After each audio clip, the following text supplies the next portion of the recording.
ಸ್ನೇಹಿತರೆ, welcome back to my channel. ನಾನು ಚೈತ್ರ. ಈಗ ಸ್ನೇಹಿತರೆ ಕಿಚನಲ್ಲಿ ಇದ್ದೀನಿ, ತಿಂಡಿ ಮಾಡಬೇಕು. ಸೊ ಮನೆ ಕೆಲಸ ಮುಗಿಸಿ ಪೂಜೆ ಕೂಡ ಮುಗಿಸಿ ಆಮೇಲೆ ತಿಂಡಿ ಮಾಡೋದಕ್ಕೆ ಬಂದಿದ್ದೀನಿ. ಯಾಕೆ ಅಂದರೆ ಸಮ್ಮರ್ ಹಾಲಿಡೇ, ಯಾರಿಗೂ ಅರ್ಜೆಂಟ್ ಇಲ್ಲ ಎದ್ದೊಳೋದಕ್ಕೆ. ನಾನು ಕೂಡ ನನಗೋಸ್ಕರ ಮೊದಲು ಬೇಗ ಮಾಡ್ತಾಯಿದ್ದೆ. ಬಟ್ ಈಗ ನಾನು ಇಂಟರ್ಮಿಟೆಂಟ್ ಫಾಸ್ಟಿಂಗ್ ಶುರು ಮಾಡಿರೋದ್ರಿಂದ ನಂದು ಕೂಡ ಒಂದು ಟೈಮ್ ಲಿಮಿಟ್ ಇದೆ. ಅದಾದಮೇಲೆ ತಿಂಡಿ ಮಾಡೋಕ್ಕಾಗೋದು. ಅದಕ್ಕೆ ಬಿಸಿ ಬಿಸಿಯಾಗಿ ತಿನ್ನೋಣ ಆಮೇಲೆ ಅಂದ್ಬಿಟ್ಟು ಲೇಟಾಗಿ ಮಾಡ್ತೀನಿ. ಸೊ ಈಗ ತಿಂಡಿ ಶುರು ಮಾಡಿದ್ರೆ ನಾನು ತಿಂಡಿ ಮಾಡೋ ತನಕ ಕರೆಕ್ಟ್ ಅಂದರೆ ತಿಂಡಿ ಮಾಡೋ ಟೈಮ್ಗೆ ಕರೆಕ್ಟಾಗಿ ಮಾಡಿ ಮುಗಿಯುತ್ತೆ. ಸೊ ಪ್ರೀವಿಯಸ್ ವ್ಲಾಗಲ್ಲಿ ಕೇಳ್ತಾ ಇದ್ರಿ, ಇಂಟರ್ಮಿಟೆಂಟ್ ಫಾಸ್ಟಿಂಗ್ ಮಾಡ್ತಾ ಇದ್ದೀರಾ, ಅಪ್ಡೇಟ್ ಮಾಡಿ ಅಂತ ಹೇಳಿಬಿಟ್ಟು. ಫಾಸ್ಟಿಂಗ್ ಅಂತೂ ಮಾಡ್ತಾ ಇದ್ದೀನಿ. ಏನು ನಾನು ಟೈಮಿಂಗ್ ಫಾಲೋ ಮಾಡ್ತಿದ್ನೋ 14 hour and 10 hour, 14 hour gap 10 hour ನಾನು ಊಟ ಮಾಡೋದು. ಸೊ ನಾನು ನಾರ್ಮಲ್ ಆಗಿನೇ 3 times ಊಟ ಮಾಡ್ತಾ ಇದ್ದೀನಿ. ಏನಪ್ಪ ಅಂದರೆ ಚೂರು ಕಡಿಮೆ ಮಾಡ್ತಾ ಇದ್ದೀನಿ, ಯಾಕಂದರೆ ಟೈಮ್ ಗ್ಯಾಪ್ ತುಂಬಾ ಜಾಸ್ತಿ ಇಲ್ಲ ನೋಡಿ. ಸೊ ಅದ್ರ ಮಧ್ಯ ನಾನು ಯಾವುದೇ ಥರದ ಸ್ನ್ಯಾಕ್ಸ್ ಆಗಲಿ ಡ್ರಿಂಕ್ಸ್ ಆಗಲಿ ಏನೂ ತೊಗೊಳ್ತಾ ಇಲ್ಲ. ಏನೇ ಇದ್ರೂ ಬೆಳಿಗ್ಗೆ ಈಗ ನಾನು ಎದ್ದ ತಕ್ಷಣವೇ ಈಗ 6ಗೆ ಹೇಳ್ತೀನಿ, 6:30ಗೆ ಹೇಳ್ತೀನಿ. ಅವಾಗಿಂದ 11 ಗಂಟೆ ತನಕನೂ ಗ್ಯಾಪ್ ಇರುತ್ತಲ್ಲ, ಆವಾಗ ಹೊಟ್ಟೆ ಹಸಿವಾಗುತ್ತೆ. ಆ ಟೈಮಲ್ಲಿ ನಾನು ಹಾಲು, ಬಾದಾಮಿ, ನೀರು, ಫ್ರೂಟು ಅಥವಾ ವೆಜಿಟೇಬಲ್ ಇಷ್ಟನ್ನು ಬೆಳಿಗ್ಗೆನೇ ಮುಗಿಸಿರ್ತೀನಿ ಹೊರತು ಆಮೇಲೆ ಒಂದು ಸಾರಿ ನಾನು ತಿಂಡಿ ಊಟ ಶುರು ಮಾಡಿದ್ಮೇಲೆ ಬೇರೆ ಏನು ತಿನ್ನೋದಕ್ಕೆ ಟೈಮೇ ಸಿಗೋದಿಲ್ಲ. ಸೊ ನಟ್ಸ್ ಕೂಡ ಬೆಳಿಗ್ಗೆನೇ ನಾವು ಇನ್ಕ್ಲೂಡ್ ಮಾಡ್ಕೊಳ್ಬೋದು. ಸೊ ಮ್ಯಾನೇಜ್ ಆಗ್ತಾ ಇದೆ. ಸೊ ನಾನಂತೂ ನಾರ್ಮಲ್ಲಾಗೇ ಈಗ ಕಂಟಿನ್ಯೂ ಮಾಡ್ತಾ ಇದ್ದೀನಿ. ಇದ್ರ ಜೊತೆ ನಾವು ಫಾಸ್ಟರ್ ವೆಯ್ಟ್ ಲಾಸ್ ಆಗಬೇಕು ಅಂದರೆ ಫಿಸಿಕಲ್ ಆ್ಯಕ್ಟಿವಿಟಿ ಕೂಡ ಇನ್ಕ್ಲೂಡ್ ಮಾಡ್ಕೊಳ್ಬೇಕು. ಲೈಕ್ ತಿಂಡಿ ಆದ ತಕ್ಷಣವೇ 1000 ಸ್ಟೆಪ್ಸನ್ನು ನಡಿಬೇಕು. ಊಟ ಆದ ತಕ್ಷಣವೇ ರಾತ್ರಿ ಮಧ್ಯಾಹ್ನ 1000 ಸ್ಟೆಪ್ಸನ್ನು ಮಾಡಬೇಕು. ಆಗ ನಿಮಗೆ ಸ್ವಲ್ಪ ಡಿಫ್ರೆನ್ಸ್ ಗೊತ್ತಾಗುತ್ತೆ. ಇನ್ನು ಬೆಳಿಗ್ಗೆ ಹೊತ್ತು ಆದರೆ ಸ್ವಲ್ಪ ಲೈಟ್ ಎಕ್ಸಸೈಸ್ ಕೂಡ ಸೇರಿಸ್ಬೇಕು, ಒಂದು 15 minutes ಆದರೂ ಸೇರಿಸ್ಬೇಕು. ಸೊ ಇಷ್ಟೆಲ್ಲ ಮಾಡಿದಾಗ ನಾವು ಡಿಫ್ರೆನ್ಸನ್ನು ನೋಡ್ಬೋದು. ಫ್ರೈಡ್ ಐಟಮ್ಸ್ ನಾನೇನು ಜಾಸ್ತಿ ತಿಂತಾ ಇಲ್ಲ, ಜಾಸ್ತಿ ಏನು ತಿಂತಾನೇ ಇಲ್ಲ. ಇನ್ನು ಏನಿದೆ, ಶುಗರ್ ಐಟಮ್ಸು ಬರೀ ಹಾಲು ಹಾಕ್ಕೊಳ್ತಾ ಇದ್ದೀನಿ, ಒಂದು ಅರ್ಧ ಸ್ಪೂನು ಅಥವಾ 1 ಸ್ಪೂನ್ ಅಂದ್ಕೊಳ್ಳಿ, ಯಾಕಂದರೆ ಹಾರ್ಲಿಕ್ಸ್ ಕೂಡ ಹಾಕ್ಕೊಳ್ತೇನಲ್ಲ. ಅದು ಬಿಟ್ಟರೆ ನನ್ನ ಶುಗರ್ ಐಟಮ್ಸ್ ಏನು ತಿಂತಾ ಇಲ್ಲ. ಸೊ ಇಷ್ಟಿದೆ ಸ್ನೇಹಿತರೆ ನನ್ನ ಅಪ್ಡೇಟು. ಈಗ ಬನ್ನಿ ತಿಂಡಿ ಮಾಡೋಣ, ಆಮೇಲೆ ಇವತ್ತಿನ ದಿನ ಹೇಗಿರುತ್ತೆ ನೋಡೋಣ.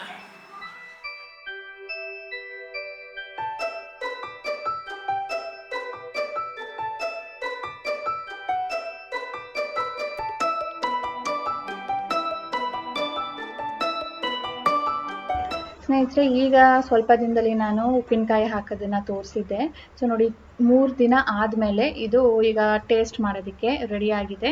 ಈ ಟೈಮಲ್ಲಿ ನಾವು ಇದನ್ನು ಟೇಸ್ಟ್ ಮಾಡಿಬಿಟ್ಟು ಉಪ್ಪು, ಖಾರ ಮತ್ತು ಏನಾದರೂ ಎಣ್ಣೆ ಕಡಿಮೆ ಇದೆಯಾ ನೋಡಿಬಿಟ್ಟು ಇದಕ್ಕೆ ಸೇರಿಸ್ಬೋದು. ಲೈಕ್ ಚಿಲ್ಲಿ ಪೌಡರು, ಸಾಲ್ಟು, ಎಣ್ಣೆನ ಸ್ವಲ್ಪ ಬಿಸಿ ಮಾಡಿ ತಣ್ಣಗೆ ಮಾಡಿ ಇದಕ್ಕೆ ಸೇರಿಸ್ಬೇಕು. 3 ದಿನದಲ್ಲಿ ಇದು ರೆಡಿ ಆಗುತ್ತೆ ತಿನ್ನೋದಕ್ಕೆ. ಇದು ಹಾಕಿದ ದಿನಾನೇ ಕೂಡ ಇನ್ಸ್ಟೆಂಟಾಗಿ ಮಾಡ್ತಾರಲ್ವ, ಅದು ಸಪ್ರೇಟು. ನಾನು ಇದನ್ನು ಕಟ್ ಮಾಡಿ ಡ್ರೈ ಮಾಡಿ ಎಲ್ಲ ಹಾಕಿರೋದು ಯಾಕೆ ಅಂದರೆ ಸ್ವಲ್ಪ ದಿನ ಎಕ್ಸ್ಟ್ರಾ ಇಡ್ಬೋದು. ಈಗ ನಾನು ಊರಿಂದ ಎಲ್ಲ ತರ್ತೀನಲ್ವ, ಅದೇನಾಗುತ್ತೆ, ಒಂದು ದಿನ ಏನಾದರೂ ನಾವು ಅದನ್ನು ಮುಟ್ಲಿಲ್ಲ ಅಂದರೆ ಮಾರನೇ ದಿನಕ್ಕೆ ಒಂಥರ ಮೇಲ್ಗಡೆಯಿಂದ ಫಂಗಸ್ ರೀತಿಯಲ್ಲಿ ಶುರುವಾಗ್ಬಿಟ್ಟಿರುತ್ತೆ. ನನಗೆ ದಿನ ನಾವು ತಿಂದೇ ತಿಂತೀವಿ ಅನ್ನೋ ಥರ ಏನಿಲ್ಲ. ಯಾವತ್ತೋ ಒಂದು 2 days once 3 days once ತಿನ್ನಬೇಕು ಅಂದಾಗ ಅದು ಆ ಥರ ಆಗ್ಬಿಟ್ಟಿರುತ್ತೆ. ಯಾರು ದಿನಾನು ನೆನಪಿಂದ ಅದನ್ನು ಮಿಕ್ಸ್ ಮಾಡ್ತಾರೆ. ಹಾಗಾಗಿ ನಾನೇ ಈ ಸರಿ ಹಾಕ್ಕೊಳ್ತೀನಿ ಅಂದ್ಬಿಟ್ಟು ಹೋದ ವರ್ಷದಿಂದ ನಾನು ಟ್ರೈ ಮಾಡ್ತಾ ಇರೋದು. ಆ್ಯಂಡ್ ತುಂಬ ಚೆನ್ನಾಗಿರುತ್ತೆ. 2-3 ದಿನ ಅದನ್ನು ಮುಟ್ಲಿಲ್ಲ, ಮಿಕ್ಸ್ ಮಾಡಲಿಲ್ಲ ಅಂದರೂ ಕೂಡ ತಿನ್ಬೋದು, ಚೆನ್ನಾಗಿರುತ್ತೆ, ಫಂಗಸ್ ಏನೂ ಬರೋದಿಲ್ಲ. ನೆನ್ನೆ ಸ್ನೇಹಿತರೆ ರಾಜೇಶ್ ಹೋಗ್ಬಿಟ್ಟು ಸಾನುಗೆ ಯೂನಿಫಾರ್ಮ್ಸ್, ಶೂಸು, ಸಾಕ್ಸ್ ಎಲ್ಲ ತರಬೇಕಿತ್ತು, ಅದನ್ನು ಹೋಗಿ ತೊಗೊಂಡು ಬಂದರು. ಸೊ ಇದನ್ನು ನಾನು ನಿಮ್ಮ ಜೊತೆಯಾಗಿ ಶೇರ್ ಮಾಡ್ತೀನಿ. ಅಂದರೆ ಇದು ನಾವು ಸ್ಕೂಲ್ಗೆ ಹೋಗಿಬಿಟ್ಟು ತೊಗೊಂಡಿದ್ದು. ಅಂದರೆ ಈ ವೆಂಡರ್ಗಳು ಒಂದೊಂದು ಏರಿಯಾಲಿ ಇರ್ತಾರೆ, ಎಲ್ಲನೂ ಒಂದೇ ಕಡೆ ನಮಗೆ ಹತ್ತಿರ ಆಗುತ್ತಲ್ವ. ಸ್ಕೂಲ್ ಅಂದರೆ ನಾವು ಹೋಗಿ ಬರೋದು ನಮ್ಗೆ ಹತ್ತಿರ ಇರುತ್ತೆ. ಈ ವೆಂಡರ್ಸ್ ಎಲ್ಲ ಎಲ್ಲೆಲ್ಲೋ ಇರ್ತಾರೆ ಅಂದ್ಬಿಟ್ಟು ಅವ್ರನ್ನ ಸ್ಕೂಲಿಗೆ ಕರೆಸಿದ್ರು. ಅವ್ರ ಹತ್ರನೇ ತೊಗೊಂಡ್ರೆ ಒಂದು ಯೂನಿಫಾರ್ಮಿಟಿ ಇರುತ್ತೆ ಅಂದ್ಬಿಟ್ಟು ಅವರು ಅರೇಂಜ್ ಮಾಡ್ತಾರೆ. ಸೊ ಅವರು ಇಲ್ಲಿ ನೋಡಿ ಒಂದು ಆಫರ್ ಕೊಟ್ಟಿದ್ರು. ಈ 2 ಬ್ರಾಂಚಸ್ಸಲ್ಲಿ ಬಾಟಾದು, ಇದು ಬಾಟಾ ಏನು MRP ಇರುತ್ತೋ ಅದ್ರ ಮೇಲೆ 5% ಡಿಸ್ಕೌಂಟ್ ಕೊಡ್ತಾರಂತೆ, ಅಡಿಷ್ನಲ್ 5% ಡಿಸ್ಕೌಂಟು ಯಾವುದೇ ಬ್ರ್ಯಾಂಚ್ಗೆ ಹೋದ್ರೂ. ಅಲ್ಲಿ ನಾನು ತೋರಿಸಿದ್ನಲ್ವ, ಅಲ್ಲಿಗೆ ಹೋಗಬೇಕು, ಇಲ್ಲ ಫೋನ್ ಮಾಡಿ ಕೇಳಿ. ನಿಮಗೂ ಯಾರಾದರೂ ತೊಗೊಳ್ಬೇಕು ಅಂದರೆ ನಿಮ್ಗೆ ಎಕ್ಸ್ಟ್ರಾ ಡಿಸ್ಕೌಂಟ್ ಸಿಗುತ್ತಲ್ಲ ಅಂತ ತೋರಿಸ್ದೆ. ಅದ್ರ ಜೊತೆ ಸಾಕ್ಸು, ಸಾಕ್ಸ್ ಇವ್ರಿಗೆ ಆಲ್ಮೋಸ್ಟ್ ನೀ ಲೆಂತ್ ಬೇಕು, ಆದರೆ ಇಲ್ಲಿ ಹೊರಗಡೆ ಎಲ್ಲೂ ಸಿಗೋದೇ ಇಲ್ಲ. ಸೊ ಯಾವಾಗ ಸಿಗುತ್ತೋ 1-2 ಸೆಟ್ ತೊಗೊಂಡು ಇಟ್ಕೊಂಡ್ಬಿಟ್ಟಿರ್ತೀನಿ. ಬಾಕಿದೆಲ್ಲ ಕೂಡ ನಾರ್ಮಲ್ಲು ಸ್ಕರ್ಟು, ಶರ್ಟ್ ಆ್ಯಕ್ಚುಲಿ ಸರಿ ಇದೆ, ಹೋದ ವರ್ಷ ತೊಗೊಂಡಿದ್ದು. ಸ್ಕರ್ಟ್ ಸ್ವಲ್ಪ ತುಂಡ ಇತ್ತು ಅಂದ್ಬಿಟ್ಟು ಅದನ್ನು ತೊಗೊಂಡಿದ್ದೀನಿ. ಹಾಗೆ ಬ್ಲೂ ಮಾಸು, ಈ ವೈಟ್ ಕಲರ್ದು ಸ್ವಲ್ಪ ಸಿಗೋದು ಕಷ್ಟ, ಅದಕ್ಕೆ ಅಂಗಡಿ ಅಲ್ಲೇ ಅವ್ರ ಹತ್ರನೇ ತೊಗೊಂಡ್ಬಿಟ್ಟೆ. ಬೇರೆ ಕಲರ್ ಆದರೆ ಇಲ್ಲಿ ನಮ್ಮ ಮನೆ ಹತ್ರನೇ ಅಂಗಡಿ ಇದೆ, ಅಲ್ಲಿ ಸಿಗುತ್ತೆ, ಕಡಿಮೆಗೂ ಸಿಗುತ್ತೆ. ಬಟ್ ಇವ್ರ ಹತ್ರ ಸ್ವಲ್ಪ ಜಾಸ್ತಿ, ವೈಟ್ ತುಂಬ ಹುಡುಕಾಡಬೇಕಾಗತ್ತೆ. ಅದಕ್ಕೆ ಬೇಡಪ್ಪ ಅಂದ್ಬಿಟ್ಟು ಅವ್ರ ಹತ್ರನೇ ತೊಗೊಂಡ್ಬಿಟ್ಟಿದ್ದೀನಿ. ಸೊ ಈ ವರ್ಷದ ಯೂನಿಫಾರ್ಮ್ಸ್ ಎಲ್ಲ ಆಯಿತು, ಶೂಸ್ ಆಯಿತು. ಇನ್ನು ಸಾನೋದು ಬ್ಯಾಗ್ ಒಂದು ಬಾಕಿ ಇದೆ, ಅದನ್ನು ಸ್ವಲ್ಪ ಸ್ಕೂಲು ಓಪನ್ ಆಗೋ ಟೈಮಲ್ಲಿ ತೊಗೋಬೇಕು. ಏನು ಫ್ರಿಲ್ಸ್ ಬರ್ತಿಲ್ಲ, ಸರಿನೇ ಬರ್ತಿದೆ. ಹಂಗಾದರೂ ಏನೋ ನಡೆಯಾಗುತ್ತೆ. ನಮ್ಮ ಸಾನು ಇವತ್ತು ಫಸ್ಟ್ ಟೈಮು ಮಷಿನ್ ಮೇಲೆ ಕೂತಿರೋದು. ಅವಳ ಡಾಲ್ಸ್ಗೆ ಅಂತ ಡ್ರೆಸ್ ಹೊಲಿತಾ ಇದ್ದಾಳೆ. ನಾನು ಒಂದು ಹೇಳ್ಕೊಟ್ಟೆ, ಈಗ ಅವಳೇ ನಾನೇ ಹೊಲಿತೀನಿ ಅಂತ ಹೊಲಿತೀಯಾಳೆ. I am just guiding. ಮೊದಲು ನಾನೇ ಎಲ್ಲ ಕುತ್ಕೊಂಡು ಮಾಡಿಕೊಟ್ಟಿದ್ದೆ. So fashion designer, emerging fashion designer ನಾನು ಹೇಳ್ತಾ ಇದ್ದೆ. ಸೊ ನಾ ಫ್ಯಾಷನ್ ಡಿಸೈನರ್ ಆಗ್ತೀನಿ ಅಂತೀಯಾ, ಒಂದು ದಿನಾನು ಒಂದು ಡ್ರೆಸ್ ಹೊಲ್ದಿಲ್ಲ ನೀನು ಅಂತ ಕೈಯಲ್ಲಿ ಹೊಲಿದ್ಲು. ಪಾಪ ಚೆನ್ನಾಗಿ ಬಂದಿಲ್ಲ, ಅದಕ್ಕೀಗ ಮಷಿನ್ ಮೇಲೆ ಕೂರಿಸಿದ್ದೀನಿ. ನೋಡೋಣ, ಇದಾದಮೇಲೆ ತೋರಿಸ್ತೀನಿ ಹೆಂಗೆ ಬಂದಿದೆ. ಸ್ನೇಹಿತರೆ, ಇದು doll presentation actually as a gift ತರಿಸಿರೋದು. ಇದೊಂಥರ ಆ್ಯಂಟಿಕ್ ಪೀಸ್ ಥರ ಕಾಣ್ತಿದೆ ಅಲ್ವಾ, ಅಲ್ಲಿ ಕ್ಯಾಂಡಲ್ ಅಥವಾ ಲೈಟ್, ಎಲೆಕ್ಟ್ರಿಕ್ ಲೈಟ್ ಬರುತ್ತಲ್ವ, ಆ ಥರ ಏನಾದರೂ ಇಡ್ಬೋದು.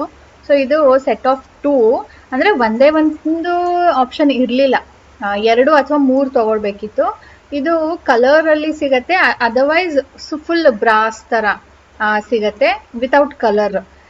ತುಂಬ ಇಷ್ಟ ಆಯಿತು, ರಾಜೇಶ್ಗೂ ಇಷ್ಟ ಆಯಿತು. ನಾವು ಇದನ್ನು ಆ್ಯಸ್ ಅ ಗಿಫ್ಟ್ ಕೊಡೋದಕ್ಕೆ ಅಂದ್ಬಿಟ್ಟು ತರಿಸಿರೋದು. ಒಂದು ಗೃಹ ಪ್ರವೇಶ ಇದೆ, ರಾಜೇಶ್ ಕಲೀಗ್ ಮನೆ ಗೃಹ ಪ್ರವೇಶ. ಸೊ ಅವ್ರಿಗೆ ಅಂದ್ಬಿಟ್ಟು ತರಿಸಿರೋದು. ಇದು ಅಮೆಝಾನಲ್ಲಿ ಸಿಗತ್ತೆ, ತೊಗೊಳ್ಬೋದು. ನಮ್ಮ ಸಾನು ನೋಡ್ಬಿಟ್ಟು ಇದನ್ನ ನಮ್ಮ ಮನೆಗೂ ತಗೋ ಅಂತ ಇಟ್ಕೊಂಡ್ಬಿಟ್ಟಿದ್ಲು, ಎಷ್ಟು ಚೆನ್ನಾಗಿದೆ, ನಮ್ಮ ಮನೆಗೂ ತಗೋ ಅಂತ. ಆದರೆ ಈಗ ಎಲ್ಲೂ ಇಡೋದಕ್ಕೆ ಜಾಗ ಇಲ್ಲ ಮಗಳೇ, ನಿನ್ನ ಶೋಕೇಸಲ್ಲಿ ಇರೋದನ್ನೆಲ್ಲ ತೆಗೆದ್ಬಿಟ್ಬೇಕಿದ್ರೆ ಇಡ್ತೀನಿ, ತೆಗಿಲಾ ಅಂದೆ. ಬೇಡ ಅಂದ್ಲು. ಇದು ಚೆನ್ನಾಗಿದೆ, ಒಂದು ಶೋ ಪೀಸ್ ಎಂಟ್ರೆನ್ಸಲ್ಲಿ ಎಲ್ಲಾದರೂ ಇಡೋದಕ್ಕೆ. ನಿಮ್ಗೆ ಇಂಟ್ರೆಸ್ಟ್ ಇದ್ದರೆ ಇದು ಲಿಂಕ್ ಡಿಸ್ಕ್ರಿಪ್ಷನಲ್ಲಿ ಇಟ್ಟಿರ್ತೀನಿ, ಚೆಕ್ ಮಾಡಿ ಸ್ನೇಹಿತರೆ. ಆ್ಯಸ್ ಎ ಪ್ರೆಸೆಂಟೇಷನ್ ಕೊಡೋದಕ್ಕೆ ಅಥವಾ ನಮ್ಮ ಮನೆಗೆ ಕೂಡ ನಾವು ತೊಗೊಳ್ಬೋದು, ತುಂಬ ಚೆನ್ನಾಗಿದೆ. ಸಾನುಗೆ ಈಗ ಸ್ಕೇಟಿಂಗ್ ಕ್ಲಾಸಿಗೆ ಕರ್ಕೊಂಡು ಬಂದೀನಿ. ನನಗೆ ಆಗ್ಲಿಂದ ಬ್ಲಾಗ್ನ ಕಂಟಿನ್ಯೂ ಮಾಡೋದಕ್ಕೆ ಆಗಿರಲಿಲ್ಲ, ಹಿಂದೆನೇ ಕೆಲಸಗಳು ಆಗೋಯ್ತು. ಸೊ ಇಲ್ಲಿ ಏನು ಮಾಡಿಸ್ತಿದ್ದಾರೆ ಅಂದರೆ, ಅಲ್ಲಿ ಕೆಳಗಡೆ ಬಿದ್ದಿರೋದನ್ನು ಅವರು ಸ್ಕೇಟ್ಸ್ ಹಾಕ್ಕೊಂಡೇನೆ ಸ್ಕೇಟ್ ಮಾಡಿ ಹೋಗಿ ಅಲ್ಲಿಂದ ಇಲ್ಲಿಂದ ಎತ್ಕೊಳ್ಬೇಕು, ಯಾರು ಜಾಸ್ತಿ ಎತ್ಕೊಳ್ತಾರೆ ನೋಡಬೇಕು ಅಂತ. ಸೊ ಇದರಿಂದ ಅವರು ಟರ್ನಿಂಗು, ಸ್ಲೋ ಮಾಡೋದು, ಫಾಸ್ಟ್ ಮಾಡೋದು ಎಲ್ಲ ಕಲಿತಾರೆ ಅಂತ ಹೇಳಿಬಿಟ್ಟು. ಸೊ ಇದೊಂದು ಗ್ರೂಪು. ಇನ್ನು ಒಂದು ಗ್ರೂಪಲ್ಲಿ ಕೂತ್ಕೊಂಡಿದೆ ನೋಡಿ, ಅದು ಸ್ವಲ್ಪ ಅಡ್ವಾನ್ಸ್, ಅಂದರೆ ಇವರೆಲ್ಲ ಇವಾಗ ಸೇರ್ಕೊಂಡಿರೋದು, ಅವರು ಮೊದಲಿಂದಾನೇ ಕಲಿತಿದ್ರು. ಅವರು ಸಾನುಗೆ ಚೇರಪ್ ಮಾಡ್ತಾಯಿದ್ರು. ಸಾನು ಅಲ್ಲಿದೆ ನೋಡು, ಸಾನ್ವಿ ಅಂದ್ಬಿಟ್ಟು ನನಗೆ ನೋಡ್ಬಿಟ್ಟು ಆಶ್ಚರ್ಯ ಆಗಿತ್ತು.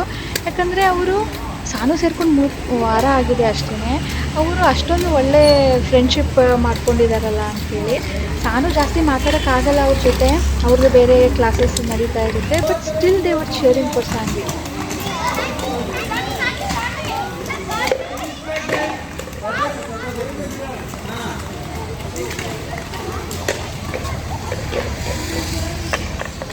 ಕ್ಲಾಸ್ ಮುಗಿದ ಮೇಲೆ ಸಾನು ಒಂದು 5-6 ರೌಂಡ್ ಹೊಡಿತಾಳೆ. ನಾವು ಹೊರಡೋ ಅಷ್ಟೊತ್ತಿಗೆ ವೆದರ್ ಹೇಗೆ ಚೇಂಜ್ ಆಗೋಯ್ತು ಅಂದರೆ, ಫುಲ್ ಮೋಡ ಕವಿದ ವಾತಾವರಣ. ಏನು ಗಾಳಿ ಅಂತೀರಾ, ಧೂಳು ಗಾಳಿ, ಬಟ್ ಮಳೆ ಬರೋ ಥರ ಅಂತೂ ಇಲ್ಲ. ಫುಲ್ ಒಂಥರ ಮುಚ್ಕೊಂಡಿರೋ ಹಾಗಿದೆ, ತುಂಬ ಗಾಳಿ. ಅಂದರೆ ತುಂಬ ಗಾಳಿ ಬಂದಾಗ ಮಳೆ ಬರೋದಿಲ್ಲ ಅಂತಾರಲ್ವಾ, ಸೊ ಆ ಕಾನ್ಫಿಡೆನ್ಸಲ್ಲಿ ಕೂತ್ಕೊಂಡಿದ್ದೀವಿ. ಸಾನು ಅವರು ರೌಂಡ್ ಹೊಡಿತಾ ಇದ್ದಾರೆ. ಸ್ನೇಹಿತರೆ, ಎಷ್ಟು ದಿನಗಳಾದಮೇಲೆ ಬೆಂಗಳೂರಲ್ಲಿ ಥಂಡರು, ಮಳೆ ಹನಿಗಳು ಮತ್ತು ಈ ಗಾಳಿ, ಇಷ್ಟು ಗಾಳಿ ನೋಡ್ತಾ ಇರೋದು ನಾನು ಒಂದು ಬರಬೇಕಾದ್ರೆ 1-2-3 ಹನಿ ಮಳೆನೂ ಬಿತ್ತು. ಆವಾಗ ಒಂದು ರೀಲ್ ನೋಡಿದ್ದೆ, ಅದು ನೆನಪಾಯಿತು. ಅದರಲ್ಲಿ ಏನಿತ್ತು ಅಂದರೆ, ಬ್ಯಾಂಗ್ಳೂರಿಯನ್ಸ್ ರೈಟ್ ನಾವು ಅಂತ ಹೇಳಿಬಿಟ್ಟು, ಈಗ ಮಳೆ ಬರ್ತಾ ಇದೆ ಅಂದ್ಬಿಟ್ಟು ಬೆಂಗಳೂರಲ್ಲಿ ತುಂಬಾ ಖುಷಿ ಪಡ್ತೀವಲ್ವ ಎಲ್ಲರೂ. ಮಳೆ ಬಂತು, ತಣ್ಣಗಾಗತ್ತೆ ಈಗ ಅಂತ. ಅದಕ್ಕೆ ಅದರಲ್ಲಿ ಏನಿದ್ದು ಅಂದರೆ, ದೇವರು ತವಾ ಬಿಸಿ ಆಗಿದೆಯಾ ಇಲ್ವಾ ಅಂತ ಚೆಕ್ ಮಾಡ್ತಾ ಇರೋದು. ನೀರು ಚಿಮ್ಕಿಸ್ಬಿಟ್ಟು, ಬಿಸಿ ತವಾ ಮೇಲೆ ನೀರು ಚಿಮ್ಕಿಸಿದಾಗ ಹೇಗೆ ಫೀಲ್ ಆಗುತ್ತಲ್ವಾ, ಅಂದರೆ ನಮಗೆ ಬಿಸಿ ಅನಿಸುತ್ತೆ, ಆ ಥರ ಆಗತ್ತೆ. ತುಂಬ ಖುಷಿ ಪಡಬೇಡಿ, ತಣ್ಣಗಾಗೋದಿಲ್ಲ, ಮತ್ತಷ್ಟು ಬಿಸಿನೇ ಆಗುತ್ತೆ ಅಂತ ಒಂದು ರೀಲ್ ಇತ್ತ. ಆ ಥರ ಆಗ್ಬೋದೇನೋ ಇವತ್ತು. ಭಾರಿ ಗಾಳಿ ಇದೆ. ಇಷ್ಟು ಗಾಳಿ ಇದ್ದಾಗ ಮಳೆ ಅಂತೂ ಬರೋದಿಲ್ಲ. ತುಂಬ ಧೂಳು, ತುಂಬ ಗಾಳಿ, ಮಳೆ ಹನಿಗಳೆಲ್ಲೋ ಒಂಚೂರು ಅಷ್ಟೇ. ನಾನು ಬಂದ ತಕ್ಷಣ ಇವತ್ತು ಬಟ್ಟೆ ಒಣಗಾಕಿದ್ದೆ, ಎಳೆದು ಒಳಗಡೆ ಇಟ್ಟಿದ್ದೀನಿ. ಸಂಜೆ 4 ಗಂಟೆಲೇನೋ ಒಣಗಾಕಿದ್ದು ನೋಡಿ. ಆಗ್ಲೇ 7 ಗಂಟೆ, ಈಗ 3 ಗಂಟೆ ಟೈಮಲ್ಲೇ ಚೆನ್ನಾಗಿ ಒಣಗೋಗಿದೆ. ಸ್ನೇಹಿತರೆ, ಈಗ ರಾತ್ರಿ ಅಡುಗೆಗೆ ರೆಡಿ ಮಾಡ್ತಾ ಇದ್ದೀನಿ.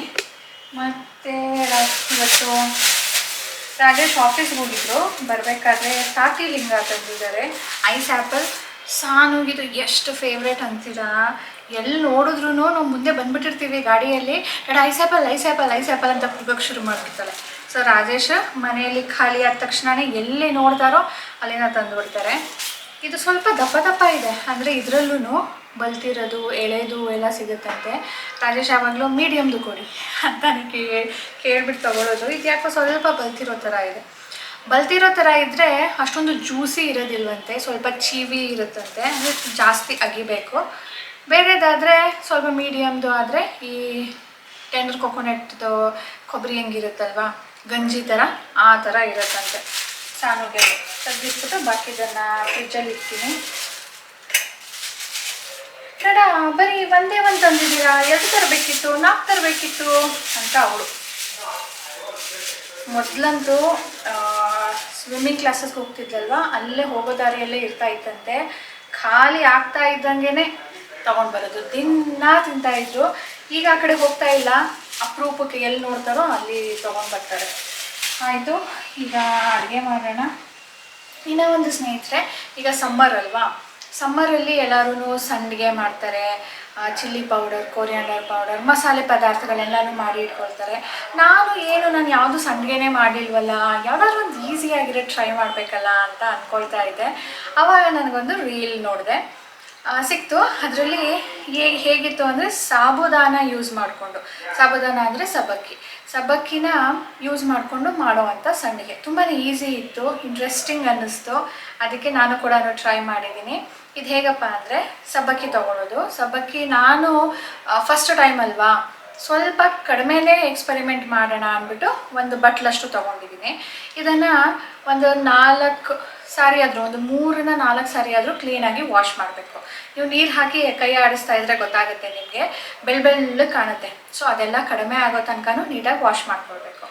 ಆಮೇಲೆ ಒಂದು 4th or 5th ಟೈಮ್ಗೆ ನಿಮಗೆ ನೀರು ಕ್ಲಿಯರ್ ಕಾಣುತ್ತೆ. ಆವಾಗ ಅದು ವಾಶ್ ಮಾಡೋದನ್ನು ನಿಲ್ಲಿಸ್ಬಿಟ್ಟು ಸಬ್ಬಕ್ಕಿ ಮುಳುಗೋ ಅಷ್ಟು ನೀರನ್ನು ಹಾಕಿಬಿಟ್ಟು ಒಂದು 4 hour ನೆನೆಸ್ಬೇಕು. ಈಗ ಅಂದ್ಕೊಳ್ಳಿ, ನೀವು ಇವತ್ತು ರಾತ್ರಿನೇ ಮಾಡಿರ್ತೀನಿ ಅಂದರೂ ಕೂಡ ನಡೆಯುತ್ತೆ, ಓವರ್ ನೈಟ್ ಇಡ್ಬೋದು. ಅಥವಾ ನೈಟ್ ಮರ್ತೋಯ್ತು ಆಗಲಿಲ್ಲ ಅಂದರೆ ಬೆಳಿಗ್ಗೆ ಬೇಗ ಹೇಳ್ತೀರಲ್ವ, ಎದ್ದ ತಕ್ಷಣವೇ ಮಾಡಿ. ಈಗಂತೂ ಉರಿ ಬಿಸಿಲಿದೆ, ನಡೆಯುತ್ತೆ. ಆಮೇಲೆ ಅದು ಚೆನ್ನಾಗಿ ನೀರನ್ನ ಹೀರ್ಕೊಂಡು ಸಾಫ್ಟ್ ಆಗಿರುತ್ತೆ. ಸೊ ಅದನ್ನು ನಾವು ಡಬಲ್ ಬಾಯ್ಲರ್ ಮೆಥಡಲ್ಲಿ ಬೇಯಿಸ್ಕೊಳ್ಬೇಕು. ಬೇಯಿಸ್ಕೊಳ್ಳೋದು ಅಂದ್ರೇನು, ಜಾಸ್ತಿ ಬೇಯಿಸಿದ್ರೆ ಇದು ಅಂಟಂಟಾಗ್ಬಿಡುತ್ತೆ, ಹಿಟ್ ಆಗಿಬಿಡುತ್ತೆ, ಒಂದಕ್ಕೊಂದು ಅಂಟ್ಕೊಂಡು. ಸೊ 1 or 2 minutes ಅದು ಕಲರ್ ಟ್ರಾನ್ಸ್ಲೂಸೆಂಟ್ ಆಗುತ್ತೆ, ನಿಮಗೆ ಗೊತ್ತಾಗುತ್ತೆ. ಆವಾಗ ಅದನ್ನು ಇಳಿಸ್ಕೊಂಡ್ಬಿಡ್ಬೇಕು. ಇಳಿಸ್ಕೊಂಡು ಅದನ್ನು ರಿಮೂವ್ ಮಾಡೋದು ಹೇಗೆ ಗೊತ್ತಾ, ನೀವು ಹಾಗೆ ಸ್ಪೂನಲ್ಲಿ ಕೆರೆದ್ರೆ ಎಲ್ಲ ಮುದ್ದೆ ಆಗಿಬಿಡುತ್ತೆ. ಸ್ವಲ್ಪ ತಟ್ಟೆಯಲ್ಲಿ ನೀರು ಇಟ್ಕೊಳ್ಳಿ, ತಟ್ಟೆ ನೀರು ಇಟ್ಕೊಂಡು ಅದ್ರ ಮೇಲ್ಗಡೆ ಆ ಜಾಲರಿನ ಇಟ್ಬಿಟ್ಟು ಕೈ ಆಡಿಸಿದ್ರೆ ಅದು ಲೂಸ್ ಆಗುತ್ತೆ, ಬೇರೆ ಬೇರೆ ಸಪ್ರೇಟ್ ಆಗುತ್ತೆ. ಆಮೇಲೆ ಅದನ್ನು ತೆಗೆದುಕೊಂಡು ಒಂದು ಪ್ಲೇಟಲ್ಲಿ ಹರಡಿ. ನೀವು ಜಾಸ್ತಿ ಮಾಡಿದ್ದೀರಾ, ನಿಮಗೆ ಒಣಗಾಕೋದಕ್ಕೆ ಜಾಗ ಇದೆ ಅಂದರೆ ಬಟ್ಟೆ ಮೇಲೇ ಹಾಕ್ಬೋದು. ನಾನು ಒಂದು ಪ್ಲೇಟಲ್ಲಿ ಹರಡ್ಬಿಟ್ಟು ಅದ್ರ ಮೇಲೆ ಒಂದು ಬಟ್ಟೆ ಮುಚ್ಚಿಬಿಟ್ಟು ಬಿಸಿಲಲ್ಲಿ ಇಟ್ಟಿದ್ದೆ. ಅದು 1 ಡೇಗೇ ಒಣಗೋದಿಲ್ಲ, 1 or 2 days ಬೇಕಾಗುತ್ತೆ, ಅಥವಾ 3 days ಆಗ್ಬೋದು. ಚೆನ್ನಾಗಿ ಉರಿ ಬಿಸಿಲಿದ್ರೆ ಚೆನ್ನಾಗಿ ಬೇಗನೆ ಒಣಗುತ್ತೆ. ಸೊ ಒಣಗಿದಾಗ ಅದು ತುಂಬ ಶ್ರಿಂಕ್ ಆಗಿಬಿಡುತ್ತೆ, ಇಷ್ಟಿಷ್ಟೇ ಆಗುತ್ತೆ, ಗಟ್ಟಿ ಇರುತ್ತೆ. ಇಷ್ಟೇ ಸ್ನೇಹಿತರೆ, ಸಿಂಪಲ್ ನಮ್ಮ ಸಂಡಿಗೆ ರೆಡಿ ಇಲ್ಲಿಗೆ. ಸೊ ಅದನ್ನು ನಾವು ಎಣ್ಣೆಯಲ್ಲಿ ಹಪ್ಪಳ ಸಂಡಿಗೆ ಕರಿಯೋ ಥರನೇ ಕರಿಯೋದು ನೋಡಿ.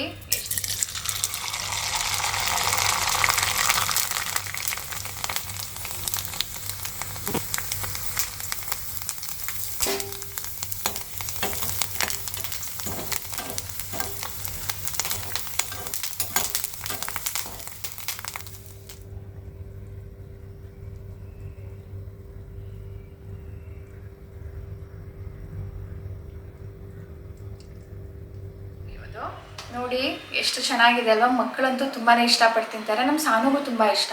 ಒಂದಕ್ಕೊಂದು ಅಂಟ್ಕೊಂಡು ಬಿಟ್ಟಿರುತ್ತೆ. ಇಟ್ಸ್ ಓಕೆ, ಅಂಟ್ಕೊಳ್ದೇ ಇರೋ ರೀತಿಯಲ್ಲಿ ನಾವು ಮಾಡೋಕ್ಕೆ ಟ್ರೈ ಮಾಡಿ. ನಾನು ಹೇಳಿದ್ನಲ್ಲ, ಒಂದು ತಟ್ಟೆಯಲ್ಲಿ ನೀರು ಇಟ್ಬಿಟ್ಟು ಅದ್ರೊಳಗಡೆ ಆ ಜಾಲರಿನ ಇಟ್ಟರೆ ಸ್ವಲ್ಪ ಲೂಸನ್ ಆಗುತ್ತೆ, ಬೇರೆ ಬೇರೆ ಸಪ್ರೇಟ್ ಆಗುತ್ತೆ. ಸೊ ಈ ಥರ ಮಾಡಿ ನೋಡಿ, ಈಸಿಯಾಗಿ ನಿಮಗೆ ಏನು ಜಾಸ್ತಿ ಎಫರ್ಟ್ ಆಗದೆ ಸಂಡಿಗೆ ರೆಡಿ ಆಗುತ್ತೆ. ಟ್ರೈ ಮಾಡಿಬಿಟ್ಟು ನಿಮ್ಗೆ ಇಷ್ಟ ಆಯಿತಾ ಹೇಳಿ ಕಮೆಂಟ್ ಮಾಡಿ. ಸೊ ಈಗ ಸ್ನೇಹಿತರೆ, ಇದರೊಂದಿಗೆ ಇವತ್ತಿನ ವಿಡಿಯೋ ಕೂಡ ಎಂಡ್ ಮಾಡ್ತೀನಿ. ಹೋಪ್ ನಿಮ್ಮೆಲ್ಲರಿಗೂ ಇಷ್ಟ ಆಗಿದೆ ಅಂತ. ನಮ್ಮ ಇವತ್ತಿನ ದಿನ ಹೇಗಿತ್ತು, ಪ್ಲೀಸ್ ನಿಮ್ಗೆ ಇಷ್ಟ ಆಗಿದ್ರೆ ಲೈಕ್ ಮಾಡಿ, ಇಷ್ಟ ಆಗಲಿಲ್ಲ ಅಂದರೆ ಡಿಸ್ಲೈಕ್ ಮಾಡಿ. ಅದ್ರ ಪಕ್ಕನೇ ಒಂದು ಬಟನ್ ಇದೆ. ನೆಕ್ಸ್ಟ್ ನೀವಿನ್ನ ಸಬ್ಸ್ಕ್ರೈಬ್ ಮಾಡದೆ ನೋಡ್ತಾ ಇದ್ರೆ ಪ್ಲೀಸ್ ಸಬ್ಸ್ಕ್ರೈಬ್ ಮಾಡ್ಕೊಳ್ಳಿ. ಹಾಗೆ ಬೆಲ್ ಬಟನ್ ಕ್ಲಿಕ್ ಮಾಡಿ, ನೋಟಿಫಿಕೇಶನ್ ಬರುತ್ತೆ. ನೆಕ್ಸ್ಟ್ ವಿಡಿಯೋನ ತಪ್ಪದೆ ನೋಡ್ಬೋದು. ಬಾಯ್ ಬಾಯ್ ಸ್ನೇಹಿತರೆ, good night.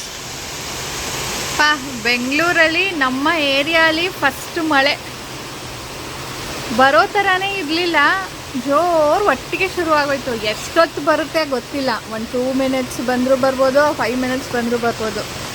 But happy to C.